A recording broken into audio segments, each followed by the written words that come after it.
Crowds line up by the thousands. When miracle preacher Benny Hinn comes to town. I need that book, Christ the Healer. And at this crusade, dollars flow freely into Benny Hinn's coffers. At concession stands. That'll be 30. Into collection plates.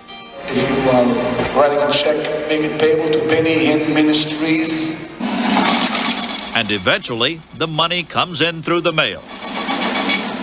But unlike most nonprofit organizations in America, TV preachers like Benny Hinn don't have to publicly disclose the amount of money they bring in.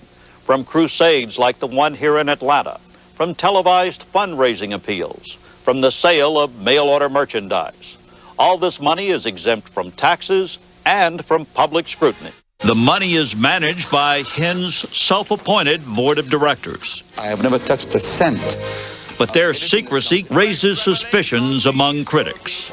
The money corrupts. There is no accountability when you have that kind of money because you pay your people around you a huge salary and pretty soon they have too much to protect. Touch! Ole Anthony heads a small Dallas, Texas religious order that closely monitors television evangelists. The group acted as a paid consultant for this report. Anthony says Benny Hinn warrants particular scrutiny. In Jesus' name. He's probably the fastest growing ministry in America. He became the replacement for Jim and Tammy Baker, for Tilton, for Jimmy Swaggart.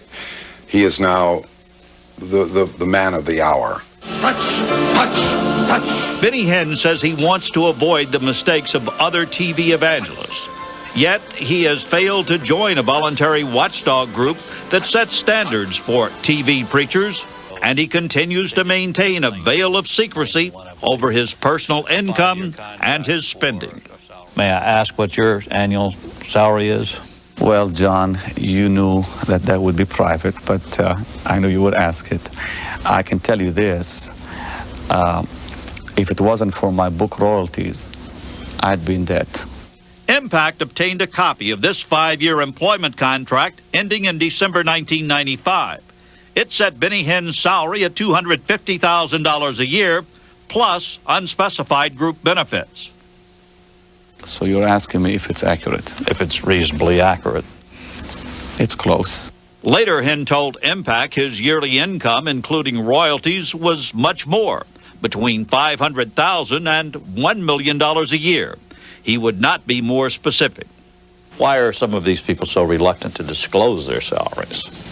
I think because they make too much money. They feel that it's inconsistent, it's more than local pastors make. I would love the day to come where I would live only on my royalties and would not have to take a salary from the ministry at all. The home I have, I've paid for. The car I drive, I paid for.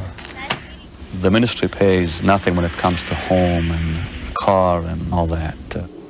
Benny Hinn lives with his wife and 4 children in a $650,000 home in an upscale gated community near his Orlando headquarters. That's correct. At home, his lifestyle is comfortable, but not lavish. But when he travels, it's a different story. Here at New York's Kennedy Airport, our home video camera recorded Hinn and members of his entourage preparing to board the supersonic Concorde for a flight to Europe. The round-trip fare, nearly $9,000 each. That's almost double the cost of first-class tickets to save 4 hours flying time. It was because of my schedule. If you would look at my schedule, you would see I am busy all the time. I did not even like really flying it, to be honest with you, but I had to. Hinn and his personal bodyguards stay in some of the most exclusive and expensive hotels in the world, in presidential suites costing as much as $2,200 a night. They're chosen for 2 reasons. Number one, for security. My staff chooses those hotels. And 2, I don't want to stay in a hotel during a crusade that does not supply the services I'm looking for. It's very difficult to square the enjoyment of great luxuries with being a dedicated servant of God, I think.